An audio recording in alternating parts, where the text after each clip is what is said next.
So now I don't need to invite you in. If you want to use this, We're going to use this.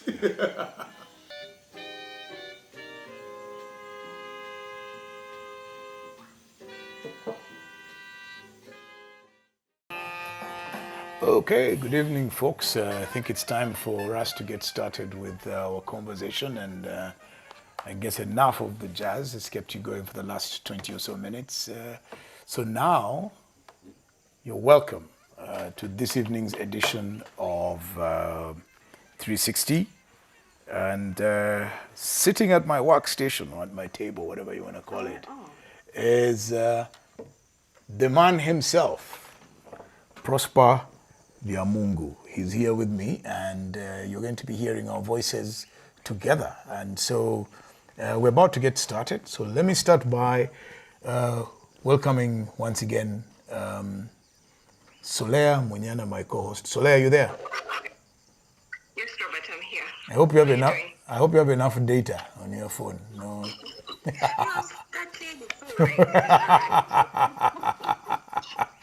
So sitting. By the way, sitting right across me. You remember that table that works both as a dining and as my workstation? Is Prosper Biamungu. He's here, and you can't believe we've had a whole. Anyway, let's start. So, Solea, meet Prosper. Yes, yes.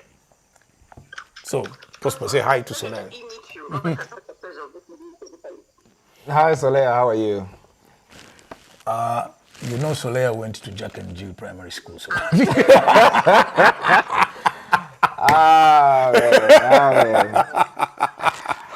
All the secrets are coming out.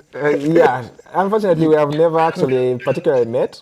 Yeah. But yeah, I've been listening to Spaces for a very long time as well, to 360.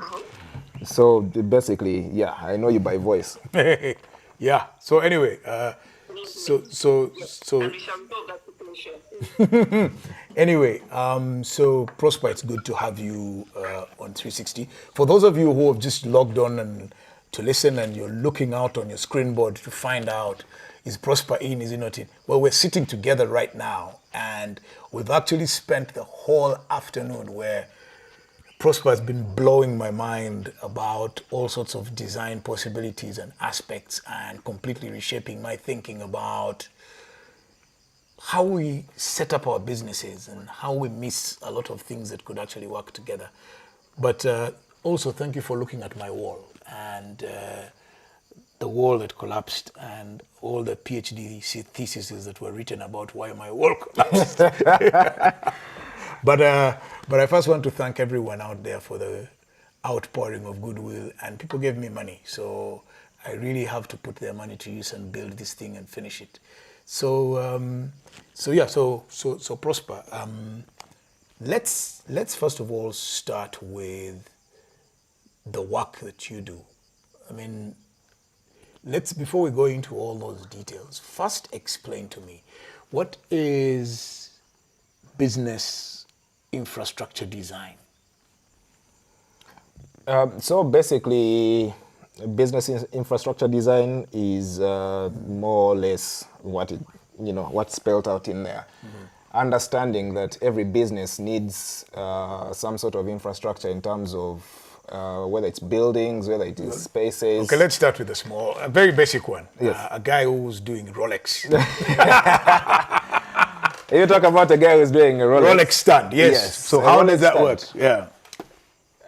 For a guy like that, obviously his space it has to be as limited as possible.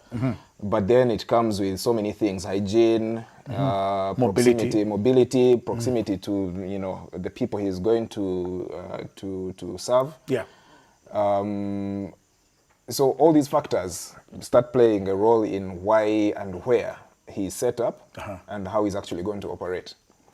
So short term, it might be a small stand. Long term, it starts increasing, maybe because his business is growing, and whoever is going to come in, you probably have another boy helping him, or whatever it is. So let's look at, actually, let's just stay in the conversation with the Rolex stand guy. So he's got to have a place where he has his burner, which he uses for making the chapati. Okay.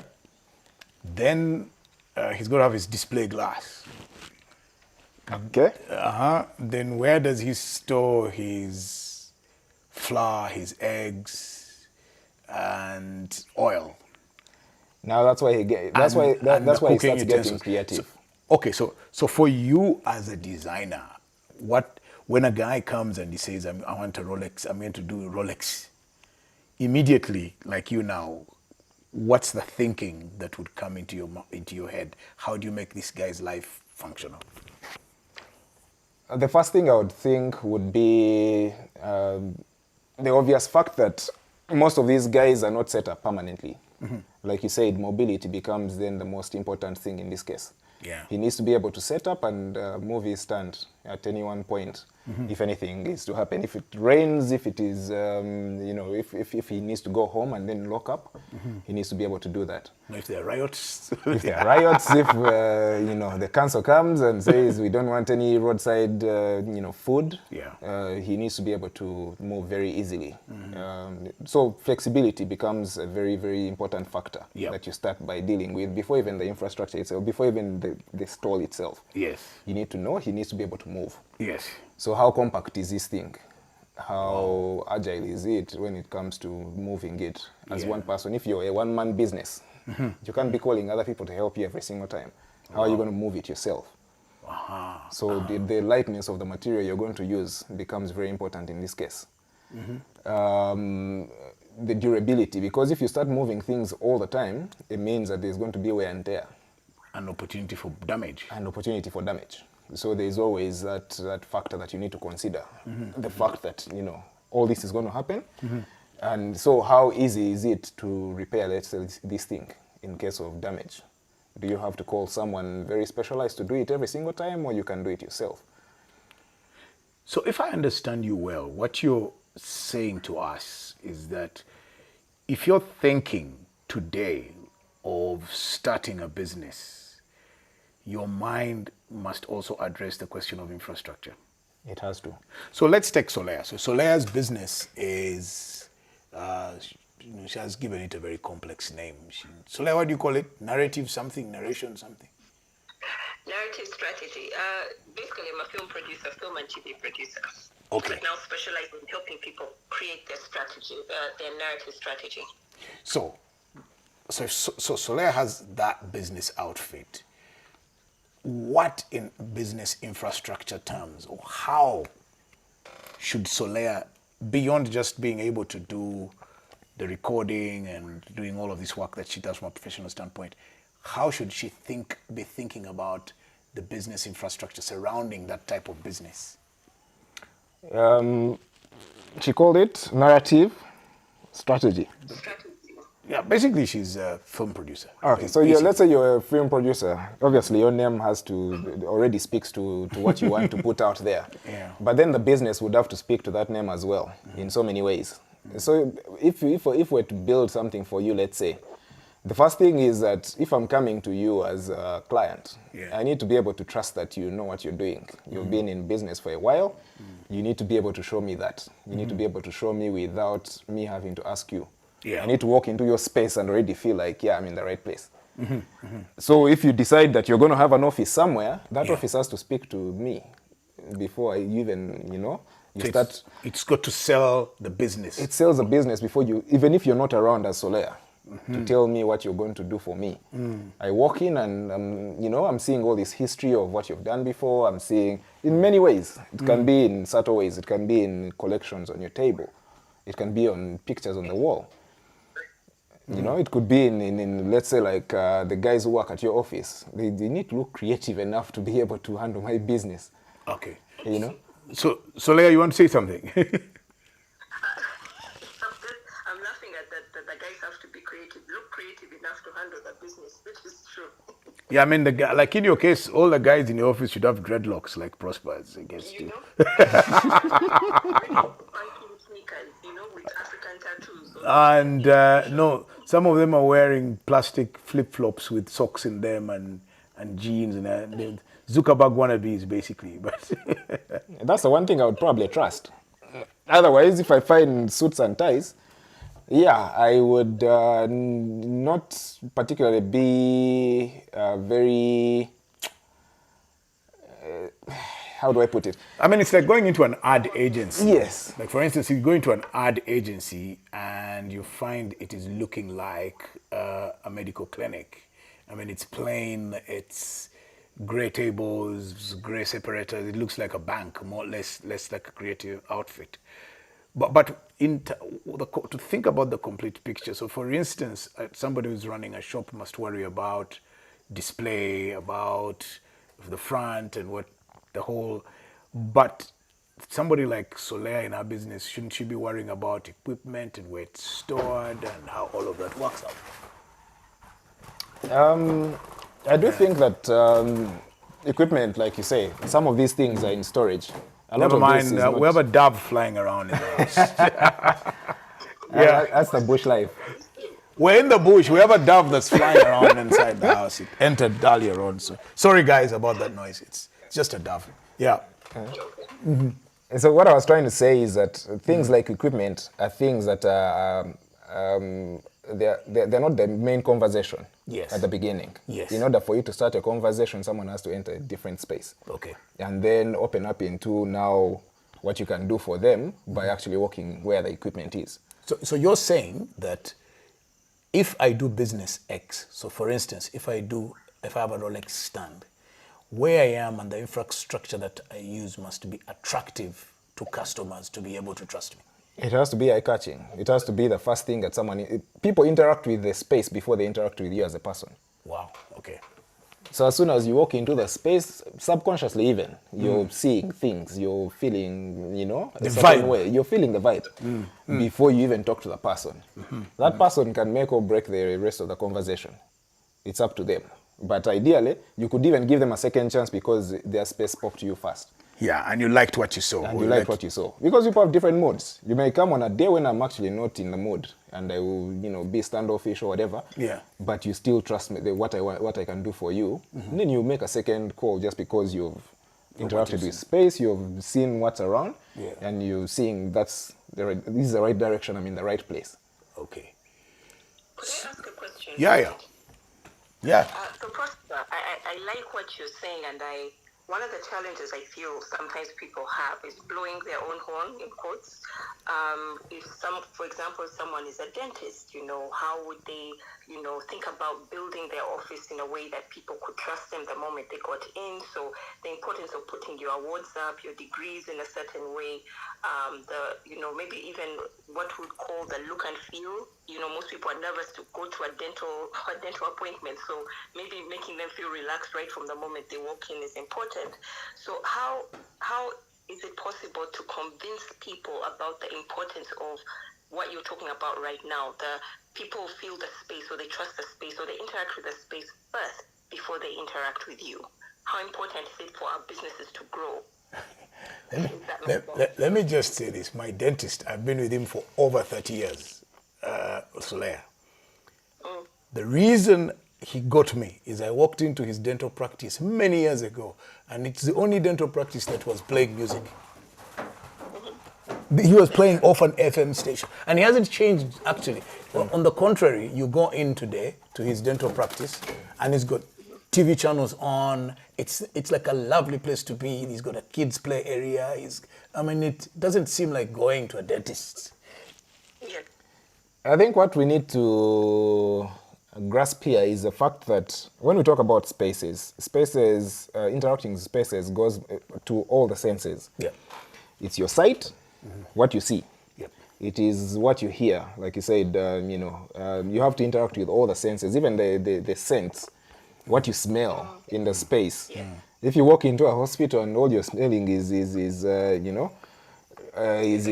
medicine, definitely you even feel more sick sometimes.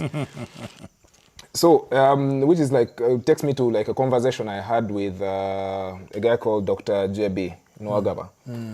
We were basically building a hospital space together. Yeah. And I told him I don't ever want to enter a hospital and feel like I'm going to get even more sick. I don't want to sit in a hospital and feel sick. I want to feel like I'm going to get better. Okay. So when you mention a dentist who has music in his in his office, Yeah. it takes your mind away from, you know, the fact that they're about to stress close. you, and you know, everything else that's going to come. But if they now add to that and you know, add some visuals, things that you know, make you more relaxed even, the pain just becomes something else. It's not something you dwell on. So, how, if you could just go back and describe for us, because there's lots of people out there trying to do businesses, whether it's restaurants, shops. I wonder what else we can talk about. I mean, Insurance. yes, Insurance. insurance. Yeah, insurance. How can you explain to them, if you can, very simply, why it's good business? I mean, you've just said that's how the customers begin, but to just say, look, guys, if you don't address this to suit your needs, your business could quite easily fail. And even choice of location. Yeah. What would you say to, especially to the young guys who are starting out and everybody's developing entrepreneurial ideas? I want to do a business. I'm starting my company. My friend Mutavazi wants to sell his, what are they called? Those chargers. Charge.co.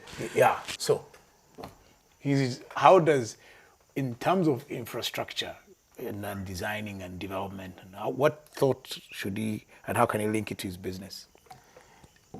So here is my first thought, is that one of the biggest costs to any business is infrastructure in any way. If you're going to pay for, you know, renovating an office or buying into an office that's already there, and you know, that kind of thing, it's costly. Right. It is so costly, and yet you still have operational costs that you have to deal with. You have to, you know, handle your rent. You have to pay your bills. You have to pay your workers, literally, if you have one or two. Even if it is yourself, you need to pay yourself. Yeah, true. That's why you're in business. Yeah. That's why you're in business. So sometimes it's difficult, especially for startups. But if you're a startup, the only thing I can always advise you is that there's a reason that like innovation hubs are available now. Those are spaces that are co-working spaces for everyone to be able to join in. However much people have not particularly harnessed their potential to the max. If they understood how to properly align and work within these spaces, they would save themselves a lot. Because however much, even if I walk into an innovation hub, however much I know that it is not particularly your space alone, there are so many avenues for me to look around and say, okay, fine, we can sit in a different space. If we're having a meeting, there are meeting spaces that you can leverage. There are the backgrounds, if you're doing a Zoom call, that can help you to create an illusion. You know, to create an illusion of you know, at least you're somewhere in your business. You know, and this is infrastructure built by someone else. It's not even your money. Yes. It's not you spending on it, but you can use it very, very creatively in order for you to actually, you know, move your business forward. Right. You can set up launches if you're launching a product. It gives you a whole setup that you can use. If you're doing a fashion show, it gives you the space to be able to you know, to work, because ideally all the chairs are there. The runway is already probably there for you. The lighting is there. Perfect. Yeah. All you have to do is just come with your cameras and your models and, you know, showcase. And they'll give you all the, you know, perks that come with it. But people don't leverage some of these things. Mainly, I would suppose they just don't know. Yeah. That's my best bet.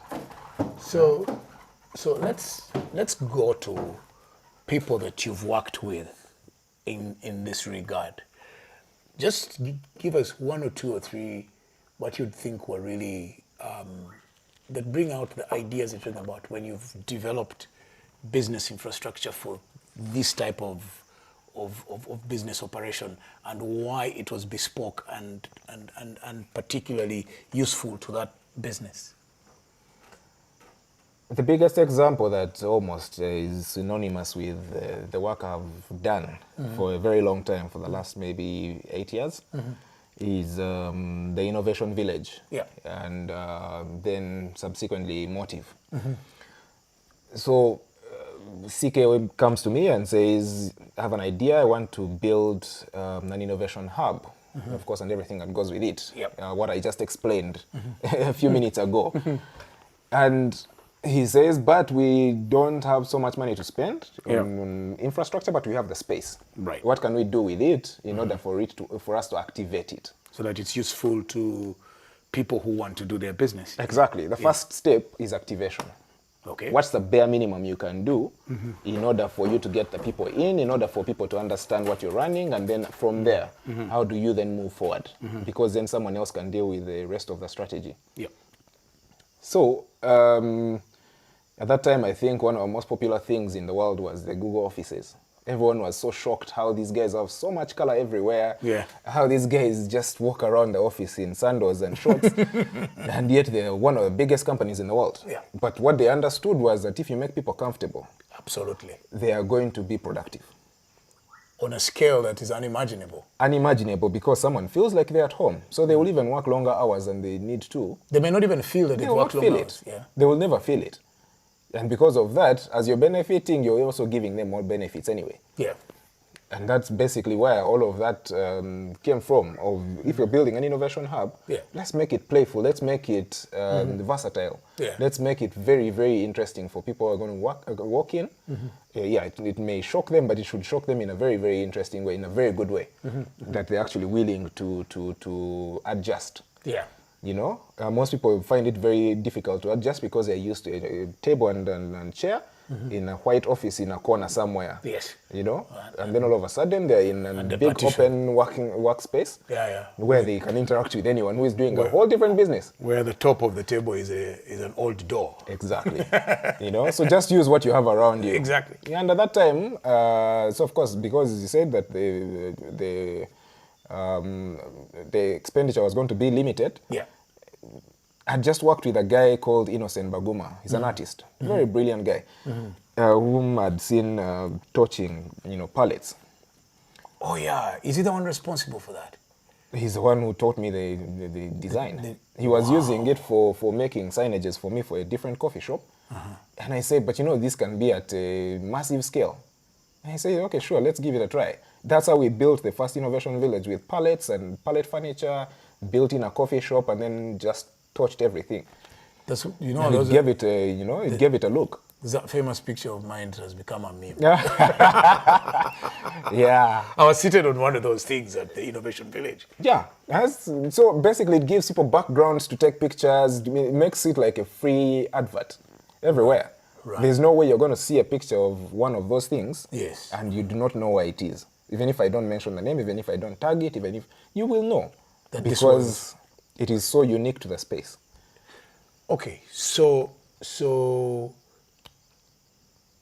how, and I'm now going back to your, how did you arrive at this concept of, because it's completely original in the sense that people will just outfit, if you go to an architect or whoever, they will just outfit a place for you depending on what you said, following the normal tradition. How did you arrive at this unconventional approach?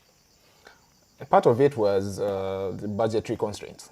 Ah, okay. That's the first thing. So you have as long as you have limited resources, you're going to get creative. You must find ways. You have to find ways. Yes. That do not compromise what you're trying to do. Yes. But then also add value. But when you do that as well, it reminds you that just because you have so much money doesn't mean you should spend it randomly just because you can afford a certain other thing. Yes. You can still actually create good design without wasting.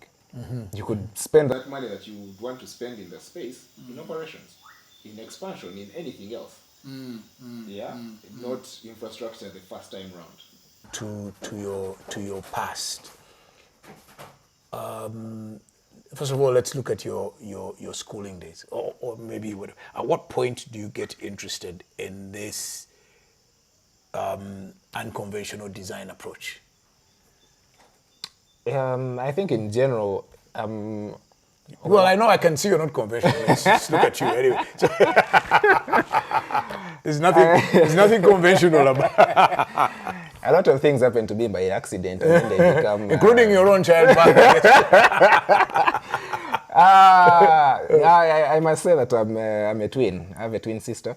Oh. And So which one of you is lucky to have been born with the other? I'm not sure. I was a second, so maybe I'm the one who... Yeah, you are lucky. Yeah, so basically, we're different. She's more of the opposite of me. Really? She's creative, but very quiet, very, you know. But from my childhood, I've always been, I was always artsy. I'm an artist, and I'm a natural born artist. I draw, I paint, I sculpt, but naturally, I can do these things. Yes. But I always looked for other ways of expressing myself. I was always interested in building in general, whether it's furniture, whether it's... So while other people, you know, tinker with radios and electronics and things like that, and that was not me. I just like building things, normal things. Okay. You know, you make small bricks and try to build a house. Whatever it is that you're doing, these toy cars and stuff, you know, you work around them. So the sense of scale and proportion and you know, workmanship. when I was much younger, we used to make, because there were no toy cars then. I mean, so what we do is we would get cigarette boxes. Yeah. Did you make those ones as well?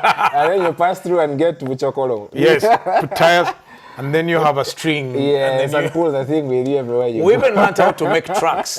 We learned how to make trucks because you make the thing, put another box on top, then, you know, so that it looks like a truck cabin. Yes. Yeah. So things like that, you find that now, when you think about that childhood and now, and you see certain spaces that have been built, let's say in Kampala now, which are very interactive with children, those are things that they're encouraging because they actually give you, they help the imagination along.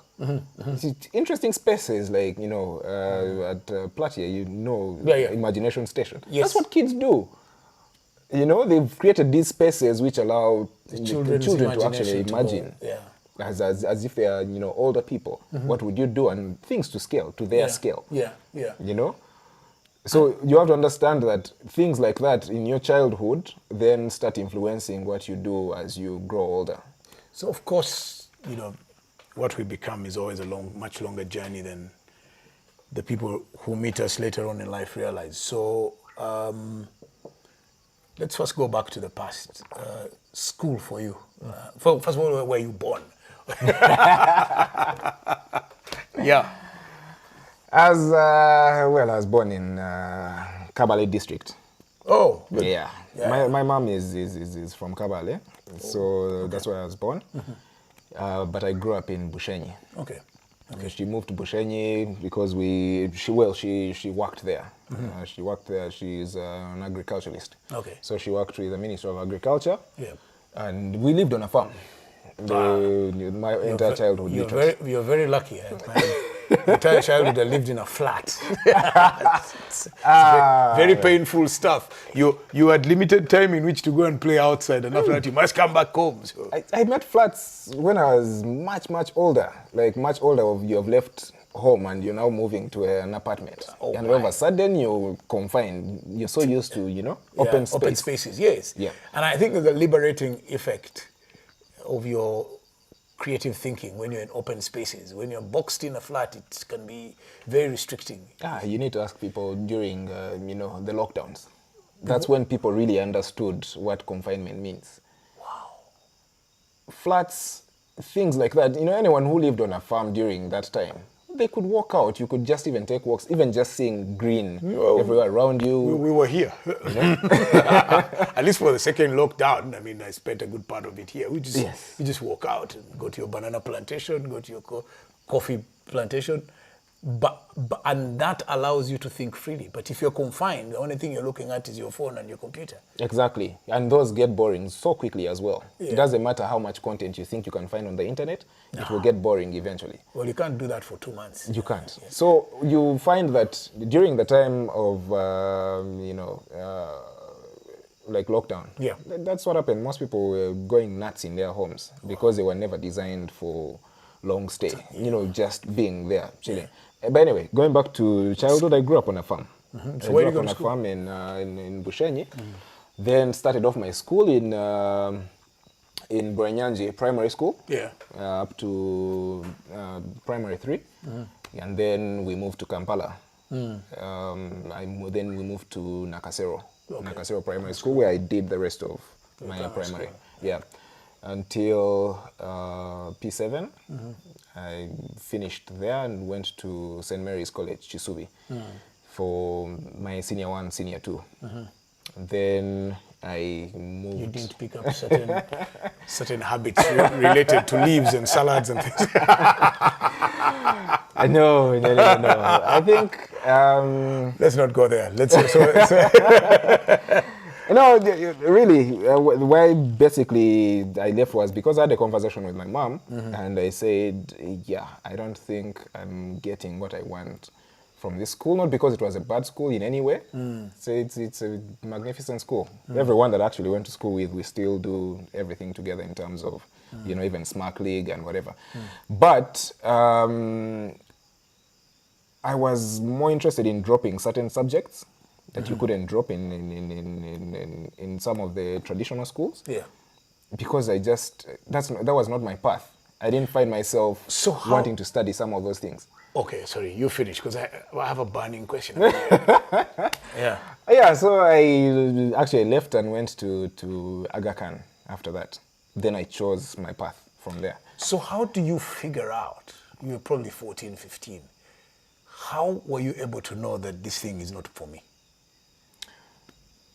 I grew up, my mom traveled a lot when we were kids. And so did you have a good relationship with your mom? Because you see, it comes down to, for you to be able to table that subject. But anyway, so you were saying your mom traveled a lot, yeah?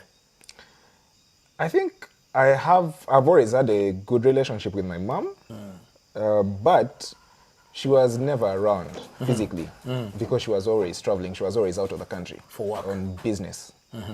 So I grew up with my aunt who lived with us. Yeah. But then around P7, she passed away, unfortunately. Yeah. And then I was on my own. My other siblings were in different schools and were boarding schools, and then I'm here. First of course I was in boarding school. Then after moving to Aga Khan, it's a day school. True. What are you going to do? You have to live somewhere. So my mother just tells me, you know what, you're going to have to be on your own. Wow. Yeah, I will not be around, but you should actually learn what to do. You should know what to do. But then I realized that she had been doing it for a very long time since we were children.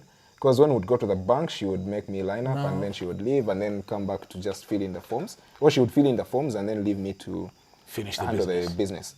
Or else she would get me to, I had a weird signature that I used to do for her documents. It's now recently when I started realizing I was actually signing for things that she was buying or properties that she was, doing. And it was a legal process, but you're 14 really, so you have no idea. So, I'm laughing because this is all, so at 14, no wonder you're the way you are.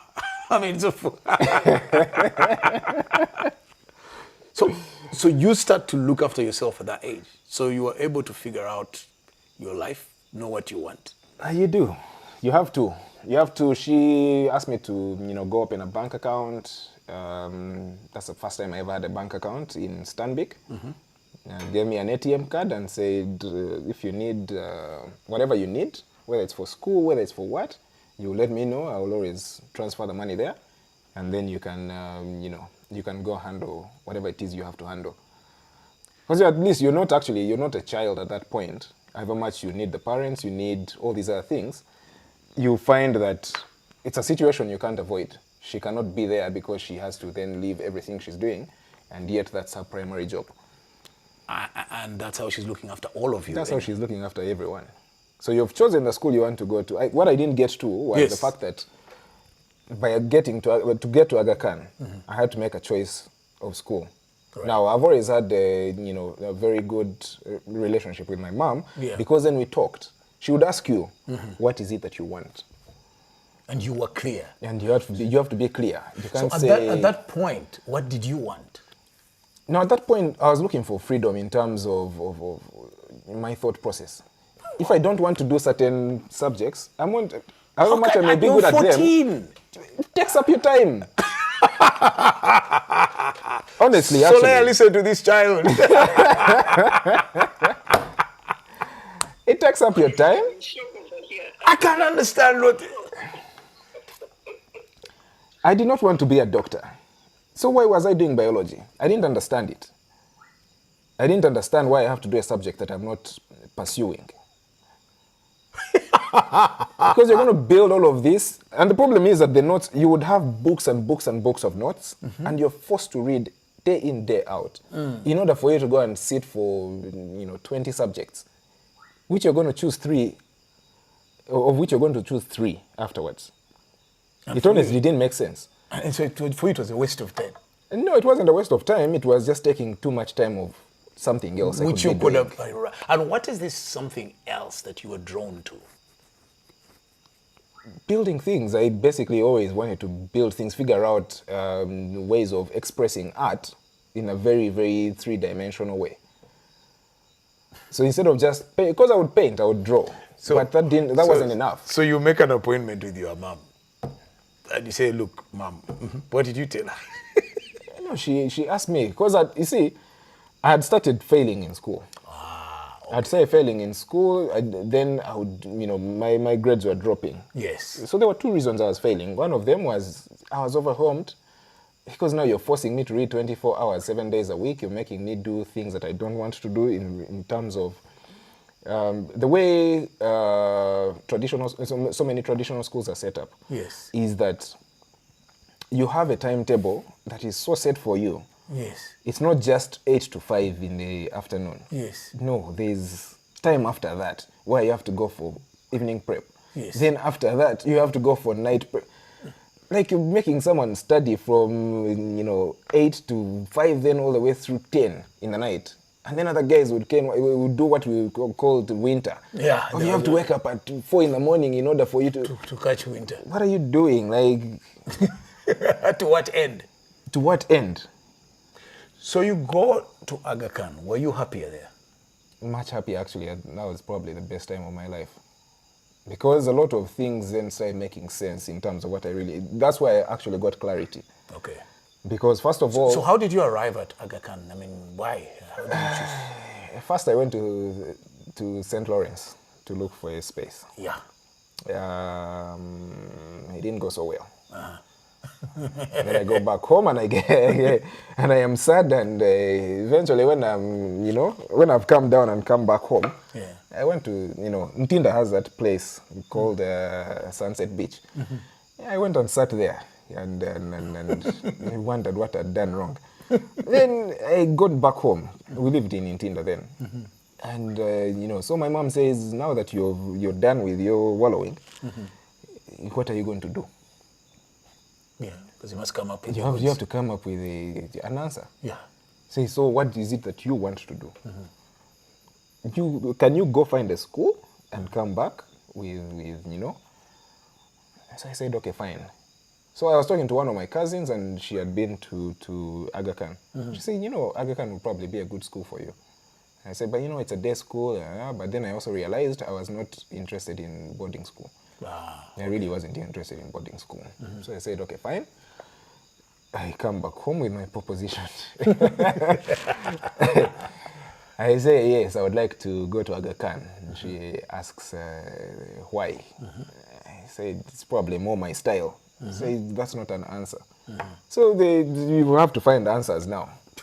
You have to start saying they have a good program in this, they have a good program in that, they are set up this way and that way. Something concrete. Something concrete. Yeah. So of course, and that's what I always liked about her. Yeah. The fact that she would ask you real questions, and if you give real answers, you're good to go. Right.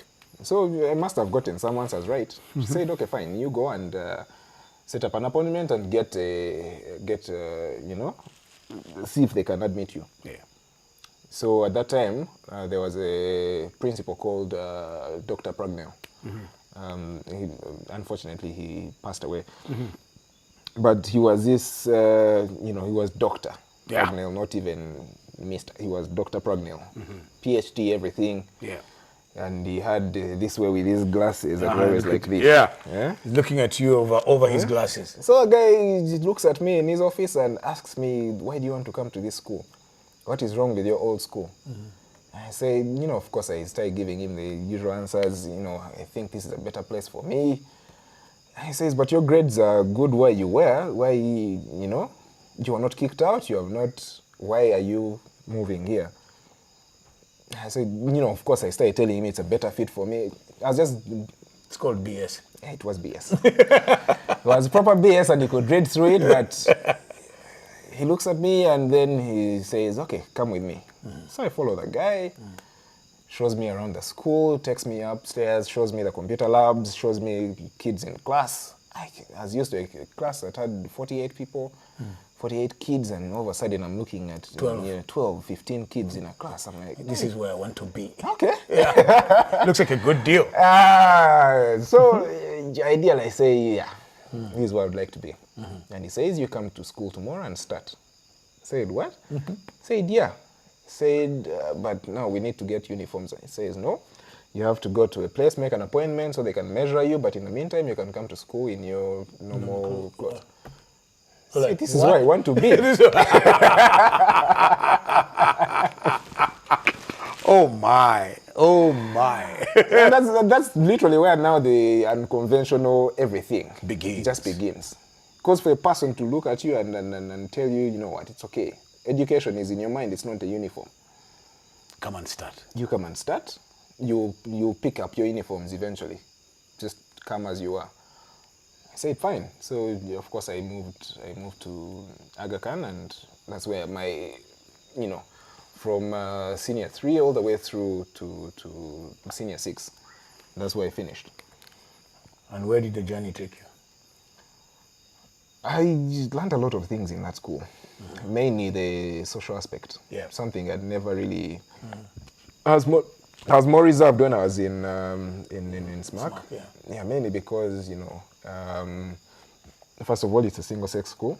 Yeah. So because of that, you find that people are very expressive in terms of, I mean, there's no one to embarrass you. Exactly. Yeah, so you know, everyone is loud and happy. Happy. Also, there's a culture there.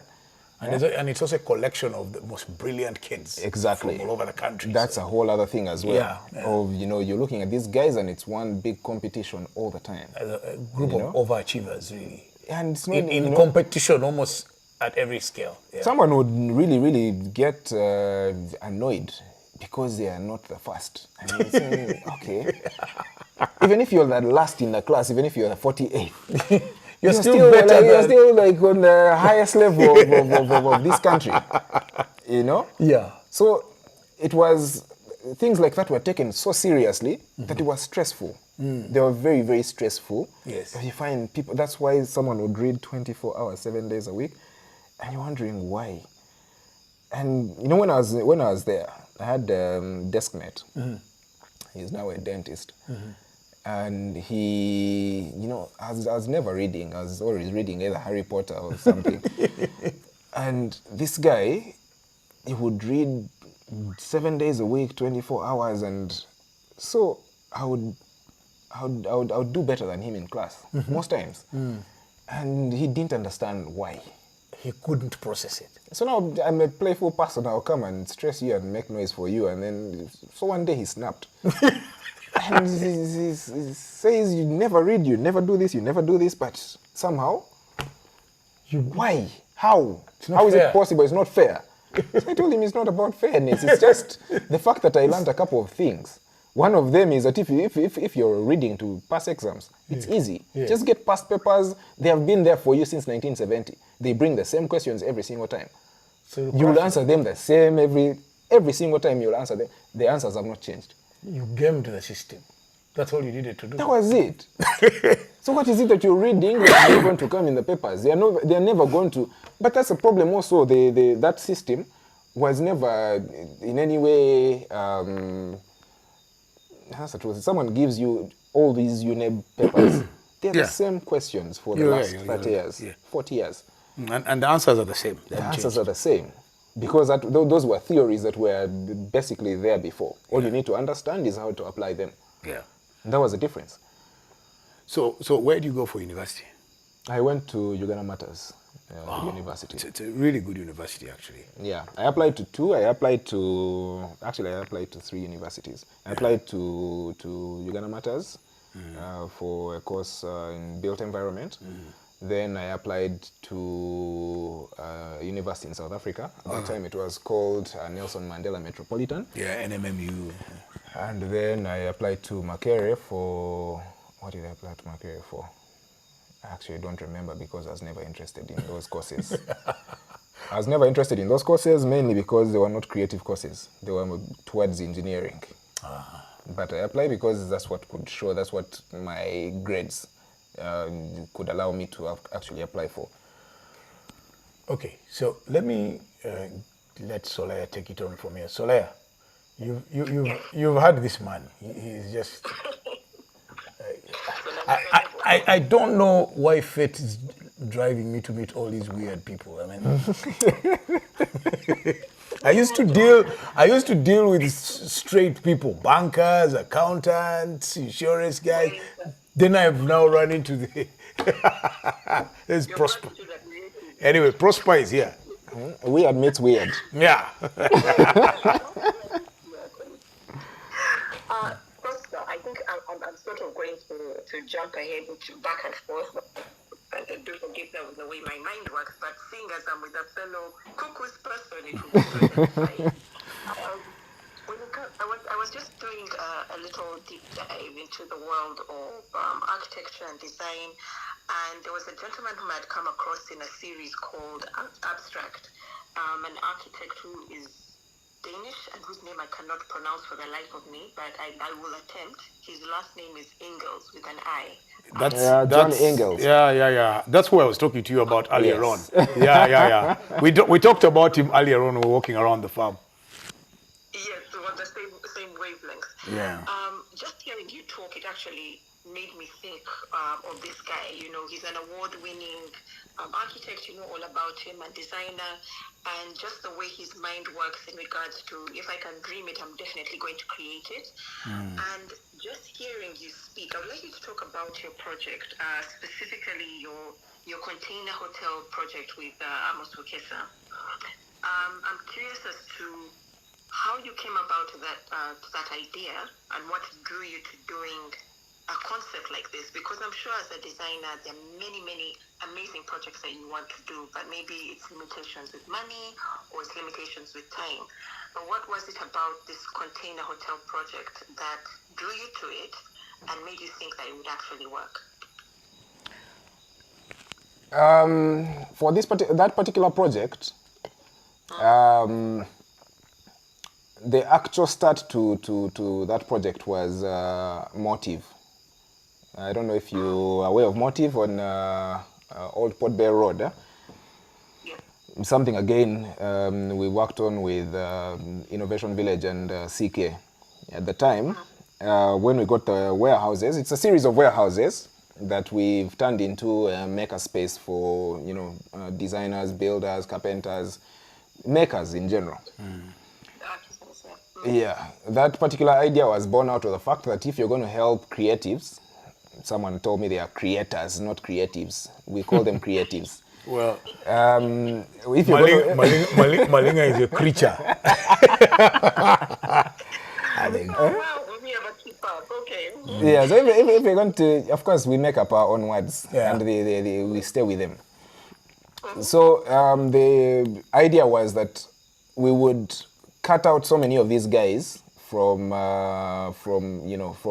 being seen and heard, mainly because if you create spaces that only cater to guys who have been to university and guys who are doing any computer-related projects or whatever, technology in general, they are not in the same category as makers in general, because you'll find that makers are guys who use their hands. Doesn't particularly mean they're not educated, but we marginalize them in this country. We look at people who have been to technical schools and even laugh at them. I mean, people still laugh at degrees at certain degrees and diplomas in this country. So then what makes you think they're not going to laugh or make jokes about people who who use their hands. I can tell you, we used to make jokes about guys who used to come and study geology at Makerere. They're the guys in the oil sector now. They're getting very wealthy. Because it doesn't seem like it makes sense. No, But it that's what the world is built on. Why would anyone be studying stones? We couldn't understand it.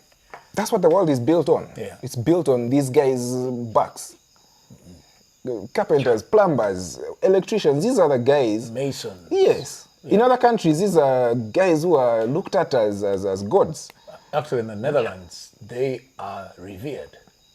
And that's basically what we're trying to give these guys, a platform where they can actually properly express themselves and then understand that there are processes and bring them into that corporate world where everyone wants to structure everything in a book and say this is what it looks like.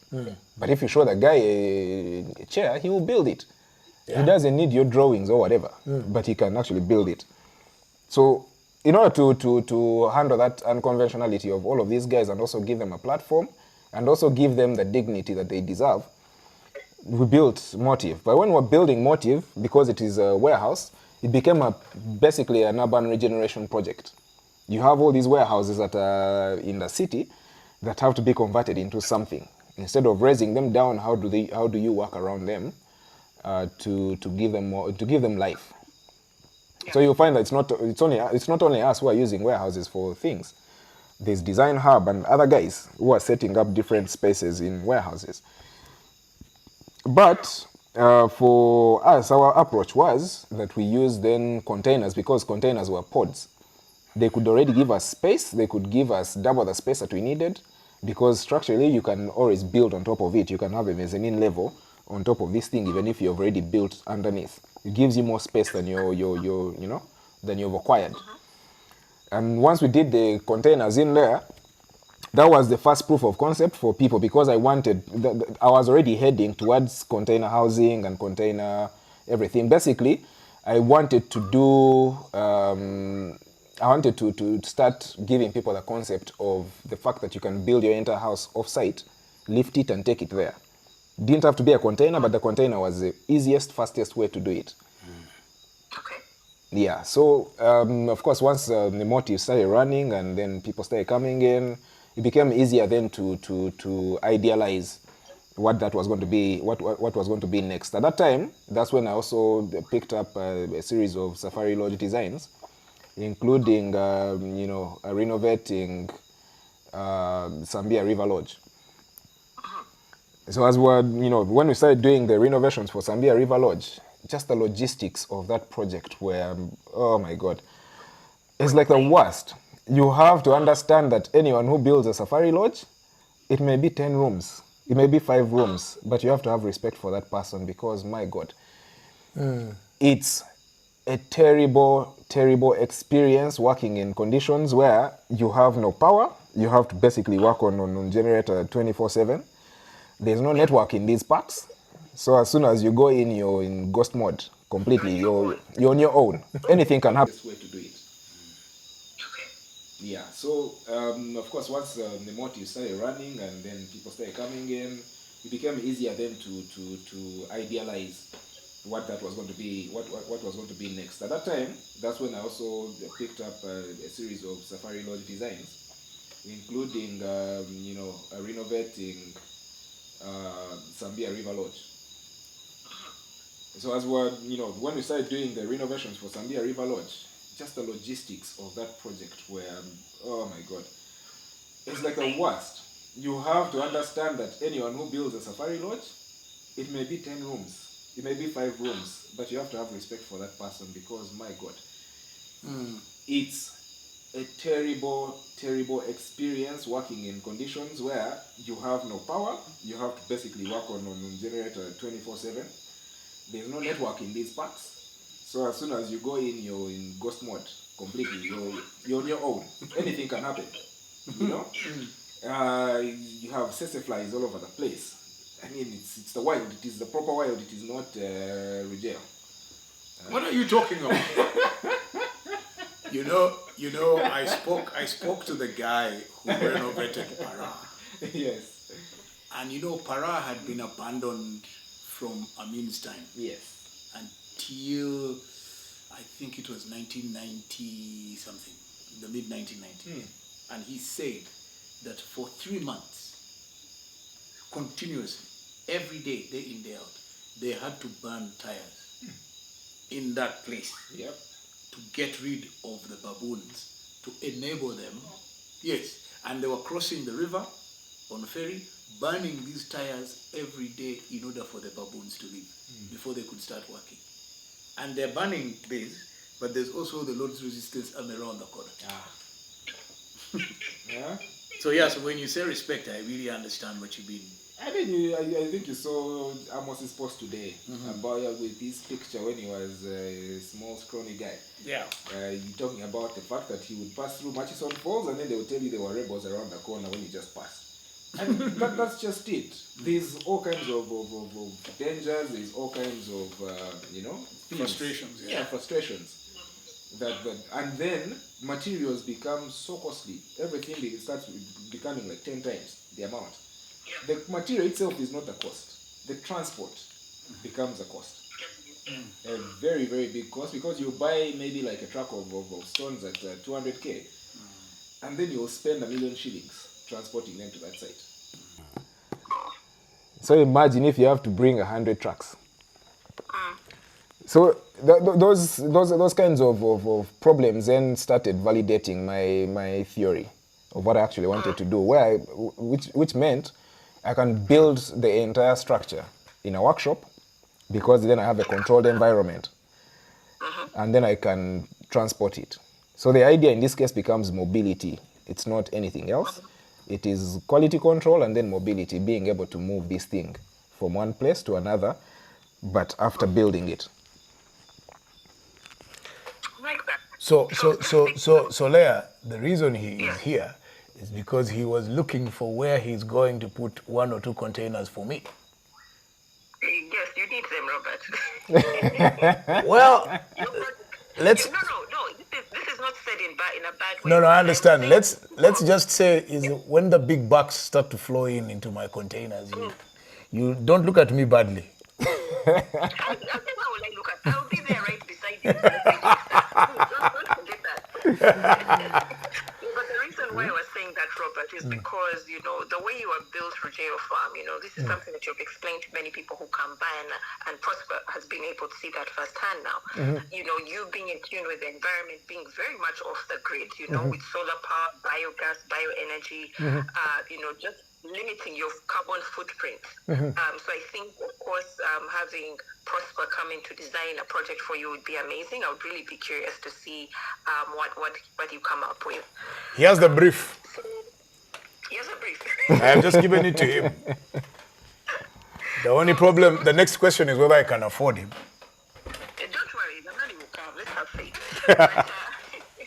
Prosper, my question to you is going to be in relation to how you grew up. And, my jaw was hitting the ground as I was hearing how your mother just said, you know what you need, and you can find your school, you can pretty much take care of yourself. Her entrusting you at such a young age and, giving you that confidence that you could do it, make your own decisions for yourself. Tell me about how you have been able to select your team. From what I could see, a lot of your team are quite young. Some of them still students. I think you have a gentleman called Eugene Musinguzi, who was part of the project, this container hotel project. Yes. I would like you to speak to especially those who are, let's say, in Robert's position.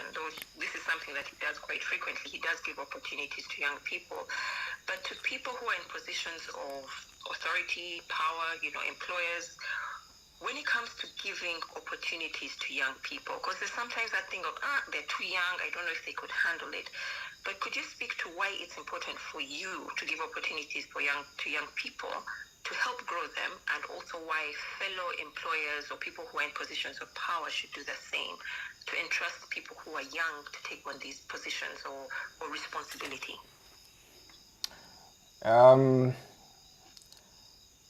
Well, growing up and my mom giving me the kind of freedom that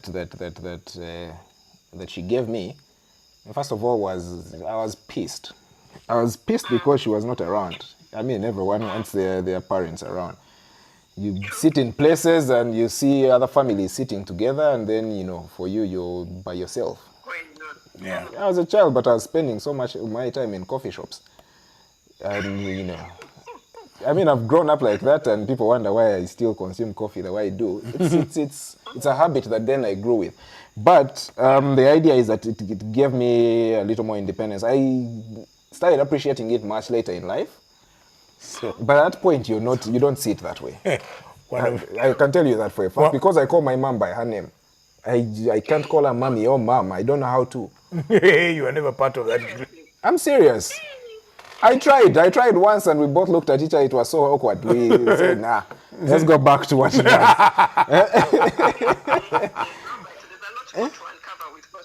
I think Prosper is hiding too many things. But what I'm trying to say is that That is a bloody onion. because, you know, freedom comes with so many other things that are underlying that people don't understand. You know, freedom comes with responsibility, very massive, extensive responsibility. You know, you'll be in school and then you've committed whatever you've done. They call your mother and ask her, you know, this guy is in trouble, he did this and this and this and this, can you come to school? And one day she, you know, told the principal that, was I there with him? He said no. She said if he got himself in, let him get himself out, and hang up. You understand, eh? Or it is your responsibility. If you're going to do something wrong, just know that at one point someone is going to be there to save you. So you have to figure out ways of fixing the problem, which has actually gone on, because every single time you're doing any project, there will be problems. You can never say that any project goes smoothly. Yeah. Never. Well, Ever. my wall just collapsed. Example right there. You know, so when it comes to that, it means that then you have to understand that which now takes me to your point of you know, being able to give people chances. Yes. Some of the best ideas in the world are born in universities. That's what, you know, all these research papers that you see, all these professors, a lot of it is writing on students' work. And I'm not saying that there's anything with the professors and stuff. I'm just saying that a young mind which is still in, if you're still at a university, you have so much freedom in terms of what you can think about and how you can, because you're not thinking money, you're not thinking logistics, you're not thinking cost, you're only thinking ideas. Yes. That is all you're thinking. So you can put out as many ideas as you want. You can try them. You can, you know, change them around. You can. That's what you know, like design schools end up doing to you. You know, you find all of these things. You're talking about you know, architects and designers and you know, them having all these ideas and, you know, being rewarded for them. A lot of them are, you know, student projects. There's student projects that can be realized by a certain person who probably has the money to actually execute them. Yeah. It's called a venture capitalist. Exactly. So you give it all these fancy words, venture capitalist, but then Angel this investor. guy is basically getting an idea and he can fund it. Yeah. The kid who has come up with it cannot do it himself. True. So I let them do that. We do a program in my office where we work with, you know, with either universities or you know, institutions, and just to make sure that then we can plug in their students into like real life situations and projects that we are actually literally working on, because they are so experimental as well anyway. So you'll experiment at your cost. You put up this container project, and then after you have a proof of concept, then you can have someone buying into it because they now understand it, they see it physically. But otherwise, it starts as a prototype that you haven't even shown to anyone at all. If it doesn't work out, yeah, fine. You put it aside, you start something else, you try something else. Yeah. Okay. So, Prosper, let's speak to, of course, I have quite a number of questions, but let's speak to the impact that technology is having on design, right? Yep. So, during COVID, it was an eye-opener for a number of organizations. Let me put it this way. In my world, when it came to media, companies that, for example, I had been telling for the longest time, you need to get your content online. You have to get your content online. If you're not online, you do not exist. And it was the whole thing of, we have newspapers, we have TV, we have radio. There is no need for us to go online. And then suddenly COVID hits and people realize that they have to do the speaking about their business online. So that was the change that I saw in our industry, where people suddenly realized that, video or media is quite important when it comes to talking about your business. Yeah. Now, with design specifically, and I'm going to bring it in relation to frontline Medicare with Dr. Nwagaba, but you can speak to any other examples maybe that we might not know of. How was COVID an eye-opener for your clients or other professionals when it came to design, the design ideas that you could come up for them? Does that make sense? Yeah, it does. It actually does, because during that time, interestingly, that's the time we built the whole of Motive. that year in the first lockdown. The first thing that they needed to understand was that, again, we go back to mobility, but in a different way. Yeah. That mobility was that was the most crucial thing in this case. At that point, that's when everyone was locked down, they were home. The only people who were moving were guys on borders. Yeah. And guys walking. So, if we had stopped moving at that time, everything would have probably ended up falling apart, mainly because you have a big idea and then you can't build it for the next 2 years. And then by that time, people are going to have lost interest. But what helped was the fact that also during that time is when everyone was at home, hooked onto their phones, hooked onto their computers, hooked onto their iPads, watching anything and everything that went on online. Now, one of the things that I do every day is I post the work that we're doing, anything and everything we're doing. I have an internal media team that makes videos and stuff, and then I also make my own videos with my phone in real time. Mainly because I need people to understand that, if you're not able to go to certain places, if you're not able to move, you don't see new ideas, you don't open your mind, but it's easy for you to see it through my eyes or through, my team's eyes. So during that time is when people are confined in their homes, and then all of a sudden they realize they don't even have a writing desk, because they already spent all their evenings either at a coffee shop or in a bar having a drink with their friends.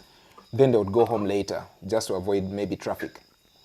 But now you are stuck at home, and yes, you work the whole day, but then even working the whole day, you're not used to sitting at a desk that is at home, because it is, it's a dining table. It's not set for work. So at that time, that's when I started designing some of these, ergonomic tables that you can use in your bed. I was doing random things. However much we were building the whole of Motive as a whole, I was building like small products in general and posting them. And, you'd get people, texting you and calling you and saying, I need a table. And they're still using them even up to now.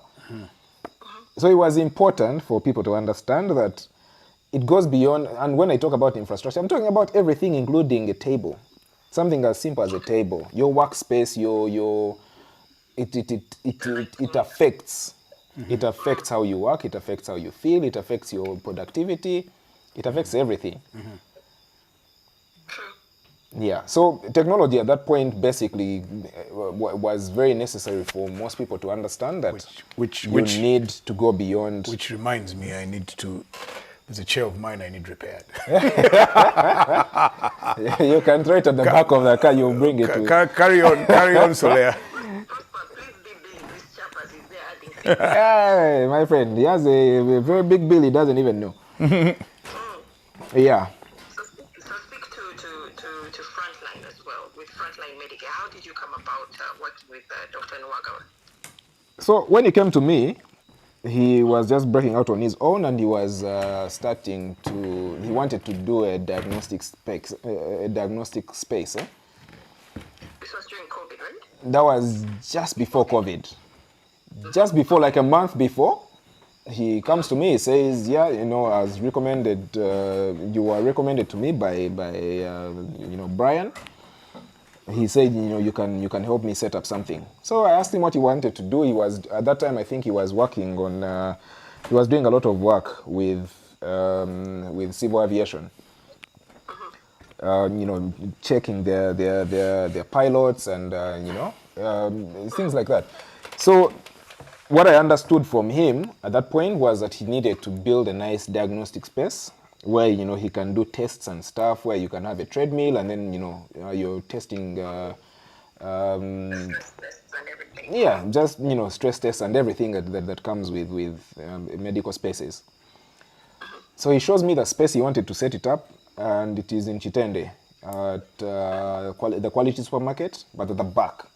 So there's a nice small space that had a high ceiling, but it was very compact and very small. And he says, you know what, this is where I want to start my practice from. What can you do for me? So, of course, that's when I mentioned the fact that I don't like hospitals because they feel like hospitals. You walk in and there are all these white lights and the smell of medicine and yeah, everything is so sterile, yes, but... and surgical scissors. Yeah. Yeah, I hate those things. So everything just seemed so there. And the walls are grey and then the top is white. Exactly. So I told him I don't want a hospital that looks like that. It's not my space, but yeah, the only thing I can advise you is just make it more cheerful. And to make it more cheerful, you don't need so much, really. You just need like 2 colors and something that pops. And he went for it. We did aluminium partitioning and glass, and then afterwards we did this nice, it's a shade of green, and because those were his company colors anyway, and the red, and we just drew like one long straight line through in red, and that was basically what kicked him off. So as after a while, and at that time I was telling him, you know what, you're going to grow so fast, this space is too small for you. And he said, no, that's what I can afford, and I don't want to overdream. I said, okay, fine, you will come back to me. And then in another month he calls me, he says, man, the patients are too many, I need to expand. Because he was not particularly treating patients at that point. People wanted tests. They wanted to know where their health is. Yes. And so the numbers kept growing. And then he kept taking on even bigger companies, full companies as well, not just 1 or 2 people. It was not for on individual basis. It is entire teams. Let's say like a football team will come to you for tests when they're going for, matches and what. And so then COVID happened. And when COVID happened, of course, now it became something that needed to evolve into what can we do quickly in order for us to be able to do all these tests, be able to get back to people quickly, be able to deliver medicine. And from then on, that's why I told him, you know what, you need to actually do mobile solutions. And I told him about, building like container spaces, but he said, at this point they're too expensive for us, but what we can do is set up tents. And tents work like magic. If you look at his statistics, so my gosh, everywhere he set up in Imbara, he set up in so many locations in Kampala, just outside, supermarkets and things like that. And they were going out, he sent out bikes and people, personally, I always wanted like a concierge service in medicine. I wanted to be at home and someone actually comes to me. Because I didn't want to actually go to the hospital. I feel like that is also time that gets taken out of my day. So then he started doing that, home care. And people, even if my child is sick, he always sends someone to my place to do the tests and then comes back to me and does the medication at home. So he kept building that model. He really kept building that model, and during that COVID time, he set so many bars high. He got. Of course, now the mobile solutions we came up with were building like an ambulance type thing that had everything in it, from x-rays to... So a mobile hospital, literally. That's what he would do. If you really don't want to go anywhere, he sends a whole hospital to you. That just sounds amazing, and I'm glad that you were able to create this for him and come up with solutions. I like how you didn't think you were going to grow that big, and you were just wait and see. But even now, it's happening to him even now, because now we have built another hospital in Nalia.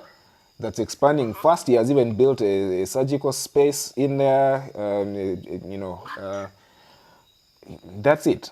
So the next step is what? Coming back to my containers, we are going to build, franchisable container, clinics that have, that have a pharmacy in there, that have a testing room, that have a doctor's consultancy room, that have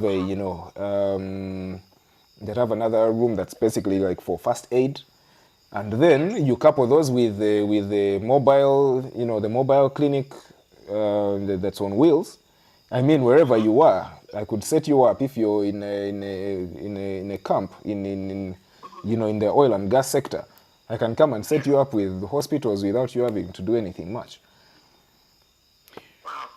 Now let's talk to the containers, because a long time ago, I'm giving Robert ammunition here, but a long time ago I worked for a shipping company, and I do remember one of the common requests that we would get were people asking for containers.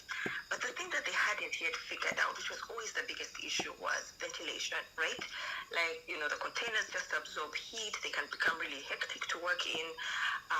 Ventilation was always such a huge issue. You had to make sure if you got a container that you'd have to have an AC unit set up in it to work as an office. And I do remember working in containers a few years ago. Our office spaces were containers because we couldn't build permanent structures where we were.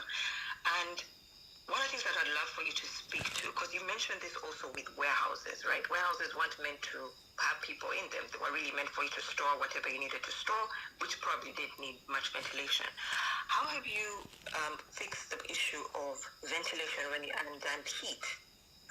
What could you call it? Insulation. When it comes to insulation with containers and with warehouses, to make them livable places, places where people can actually live and could actually work when it comes to these mobile clinics that you talk of, or hospitals, or even hotel rooms?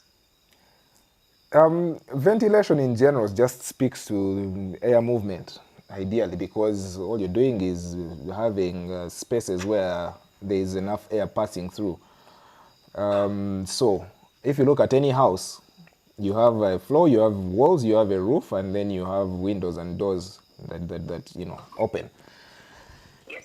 Ideally, that's what ventilation is. Even ventilators up are just to make sure that hot air goes out and cool air comes in. It's the same principle with everything else. If you're getting a container, if you don't put the adequate window space and door space, you're basically, that's the first problem. The fact that people don't ventilate them enough. We had this problem of doing very small windows in houses almost everywhere in Kampala, meanwhile. You turn around, houses are so dark, there's power on all the time. And that time, I don't know if you guys remember that the bulbs that we used to have were so hot. They were, these filament bulbs. Yes. And like you say, technology has changed. All of a sudden, you have, LED lights, things that don't emit so much heat. So it's not the same thing. It's really not the same thing. So next, if you start looking at the reason that houses stay cool, it's obviously walls and again, like the roof, like we said. But these are just insulated sections of the house. So if you have a brick wall is a solid thing. It's a solid thing because then heat, it doesn't gain heat from the outside that much. So it doesn't get inside. That's why you actually keep cool. Same thing with containers and if you insulate them, you basically put a layer in between of let's say rock wool, and then you have gypsum board finishing on the inside. Now the worst thing about a long time ago people trying to use containers was they would get them as they are, cut them open, and then enter them. You're entering a hot box. So you've not done anything to this container, but then you're saying, yeah, this is my shop. And everything in there is definitely going to go bad. Because you're heating up the space by yourself. You're containing all of this heat inside, and it's not going out. So that's what we did with containers. Containers, like I said, are just a means to an end. It is already, 4 walls and a floor and a roof. Yeah. That's why we use them. Okay. Yeah. Okay. Then my last question before I hand over to Robert. I really want to hear about your personal philosophy when it comes to design. I think you're very passionate about, providing solutions for both homes and businesses, but in a way that it's sustainable and is not harmful to the environment. Upcycling what we already have. Could you tell us where that came from? Where did that desire spark? And you just thought, this is something that I'm actually going to pursue in my career. It's something I'm deliberately going to pursue. I was always interested in sustainability. I just didn't know it was called sustainability. I liked reusing things. I liked, getting old stuff and then renewing it, just giving it life. I was always bothered that everything has to always be new in order for it to be interesting. So I've always found vintage things very interesting in my life. I've always, I've rebuilt one of my vintage cars for years and years. Whatever happens to it, I always rebuild it anyway. So these are things that I can't mention out loud because someone will know where some of my money goes. and you don't want her to know. And I don't want her to know. It's out there now. I can't do anything much about it. But I do think that, so being able to give things new life, anything really, from I've cut jerry cans open and used them as art by putting a hat on it and taking a picture so it looks like a face. I've used a lot of things in my artwork as going along before I figured out that I wanted to do spaces. And because of that, of course, when I joined Uganda Matters University, that was basically anything that had to do with the environmental design, which was basically the course that then turns into architecture. It had everything to do with sustainability. That was the first word you ever had, and that's the last word you had even when you're leaving the place. It just had to be ingrained in you that everything that you do has to be sustainable, socially, economically, and environmentally. You had to put it in your head and remember that everything you do is basically people-centered design. If people are taken out of the equation, if the environment is taken out of the equation, if you would actually lose the point of what you're doing. And that's why you end up with so many so-called white elephants. Buildings and places that don't work because no one thought about the users, no one thought about the people that were actually going to use these spaces. And what type of people are likely to use them? Yes, because a lot of people just do projects for ego and for status, for whatever else they're doing them for. So you either over-design, waste too many resources, and then you find yourself in a very big pickle because no one is coming there. Or else you're basically just killing the environment around you just to prove a point. Or else you're basically displacing people in order for you to build what you want to build that no one is going to use because they already hate you. What a way to put it. It's exactly what it is. It is what it is. So I basically that was my thinking. I got very much shaped by the university because they allowed you to experiment, to come up with ideas, to think completely out of the box and come up. And whatever you presented, it wasn't like no one would laugh at you. I mean, we had one of the guys came to present, and he presented a building that had everything opening outwards. So they asked him, so what happens when it rains when you need to go to another room? And he said, you get an umbrella. That was the most brilliant answer I've ever had. Wow. Yeah, like common sense. And for him, it was just so simple. So clear. Exactly, because now you see when you build corridor spaces in a house, that's redundant space. That is wasted space. Exactly. Are you going to walk in it? Are you going to stand in it the whole day? No. You don't walk in it, you don't do anything in it. So you could basically like your cottage out here. You don't, you can just walk. There's nothing. I don't have a corridor here. Exactly. So things like that needed to, I think answers that were so simple, answers you'd think a child should be able to give you as an adult, you overthink things, and then because of that, you complicate life. True. Awesome. Thank you, Prosper. So When it comes to design, I think you're very passionate about, providing solutions for both homes and businesses, but in a way that it's sustainable and it's not harmful to the environment. Upcycling what we already have. Could you tell us where that came from? Where did that desire spark? And you just thought, this is something that I'm actually going to pursue in my career, something I'm deliberately going to pursue. I was always interested in sustainability. I just didn't know it was called sustainability. I liked reusing things. I liked, getting old stuff and then renewing it, just giving it life. I was always bothered that everything has to always be new in order for it to be interesting. So I've always found vintage things very interesting in my life. I've always, I've rebuilt one of my vintage cars for years and years.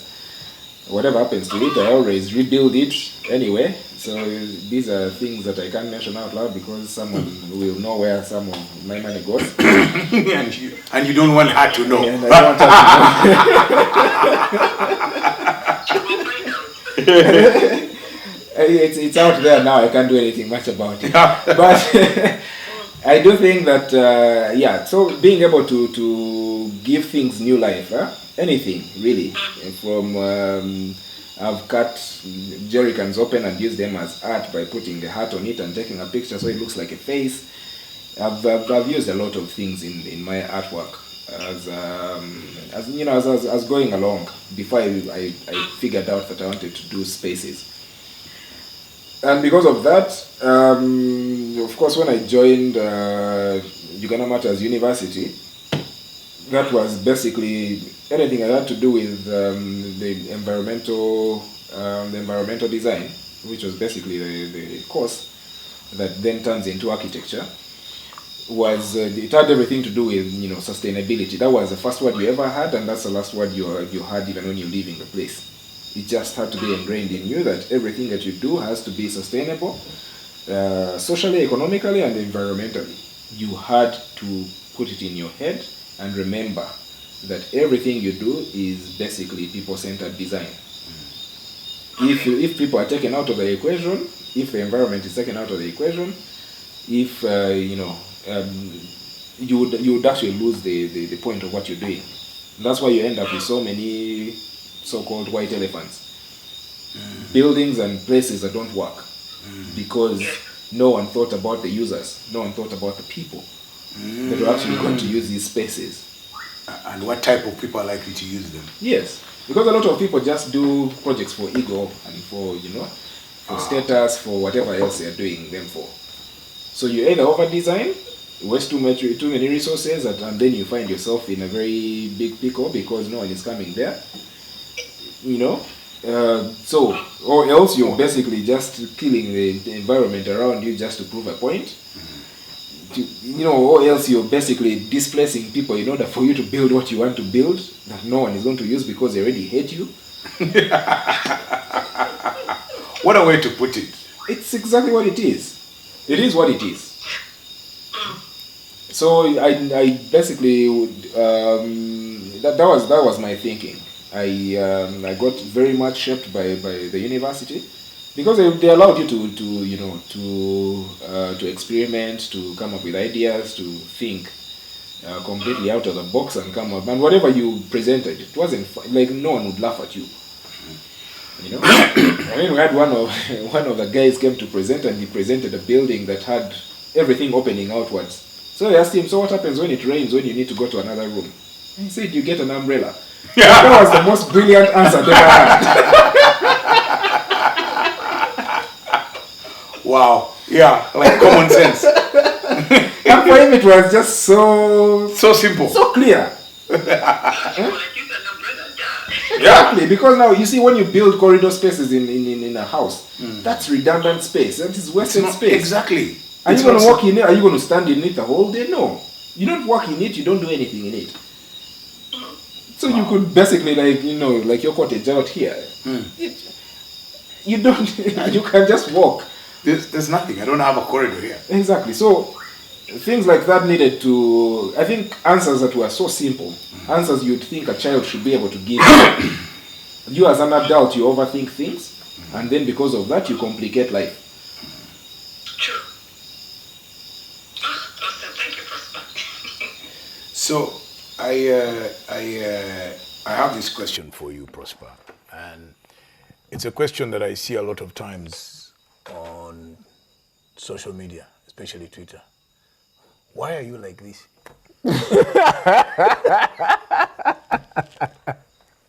I mean, I've been listening to you. So, I mean, you trained as an architect, fair enough. But listening to you, you have ideas from literally every facet of life. How do you manage to process all these different ideas and yet still bring them together? I think I partly know the answer because you commented that jazz is very good music. One of the things I like about jazz is that jazz artists can go off, each one with his own instrument, playing whatever it is that's in his head, and yet the spine remains the same and they still come back together and deliver a fantastic performance. Yep. So for you, how are you able, I mean, we've talked from tourism to coffee to architecture, to design, to what is it we haven't talked about today? Everything. How do you manage to have all these things running in your mind and yet still one remain sane and then also remain and be able to deliver something out of this? What is it about you that, because like you described your friend who's a dentist, a lot of us are linear, but you are anything but linear. You go to the front, you come back, you go sideways, you go when people are expecting you to, you arrive from the other side. I think what I've always believed about myself, what I started seeing in general, because I got lost along the way somewhere, and then I would probably find my way back. It's because I didn't know what my actual, and short of speaking like a motivational speaker, I didn't know what my purpose was. But you were wondering, Yeah. wondering with an A, Yes. trying to figure it out. Yeah. If you see my bike helmet, at the back of it, I had an artwork done on it that says, "Not all those who wander are lost." True. Yeah, so basically it was a If I was just to reminder. stay with that, I think for me the message from what you're saying is that all of you guys listening out there, if you don't have it figured out now, it doesn't mean that you're necessarily unserious or not focused. It just means that you're simply still looking. Always, and you'll do so many things along the way that, yes, are meaningful, but they have not yet reached the point where you actually know exactly what you're supposed to be doing. Now, I knew, yes, I had the talent for art and design in general, but what I hadn't yet figured out was how is it useful to anyone else, apart from the fact that you're giving them nicely aesthetic things. And you're showing your brilliance. So, Exactly. But you're not of any use to the... You don't know that because until you've designed for people businesses, and then 1 week later, or 1 month, or a year later, they are out of business, and then that project doesn't exist anymore on the map. And so they're not your clients anymore. So they're not. It's not even just about being your clients anymore. It means that whatever you did for them didn't particularly help them. It didn't help them because you didn't understand where their business was at that point. Right.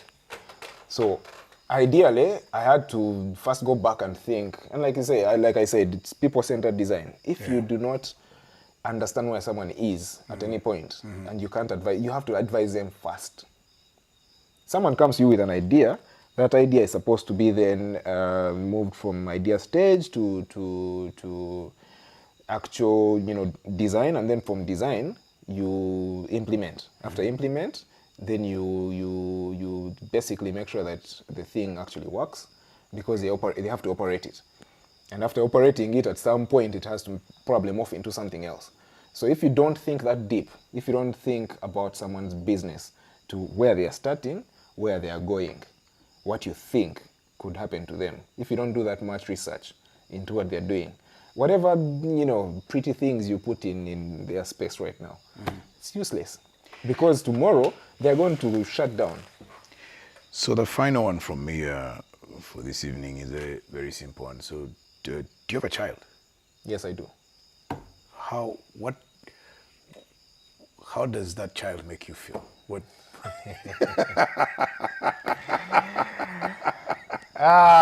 If anyone knows reels, anyone who probably follows me on Instagram or any other social media platform, including my normal phone, they will know that I'm probably with her everywhere. I even go to the office with her. So she's the reason. No, there's reels. There's a reel that says every man's firstborn daughter is basically him in female form. So she's like almost anyone who has ever met her thinks she is like me, exactly. And you feel she's you? Man, I'm giving her pens. She's asking for pens at the age she is, which is basically not even 2 years old. And yes, I have an art piece that she did. I'm going to frame it and put it up. It's random, but I do believe that she's probably going to be an artist like me. Probably better than you, actually. I hope so. I think so. Prosper Biamungu, thank you very much for spending time with us. Thank you for today, actually. This farm and everything about it. Yeah, you've validated a lot of other ideas that I had in mind. And I'm looking forward to us working together and producing a masterpiece. We have a lot to do. There are those secrets that we haven't yet shared with the world, but they'll get there. Great. So thank you very much and have a good night. Ladies and gentlemen, tomorrow we'll be speaking to Patricia Karugawa and we'll be discussing the challenges that many couples are facing because they're unable to get children. And it's quite traumatic. So what do you do? Is there any help? How do you cope in those circumstances? How does it affect the rest of your life? That will be tomorrow, and look forward to having those human conversations again. Thank you guys, and good night. Thank you, Solea.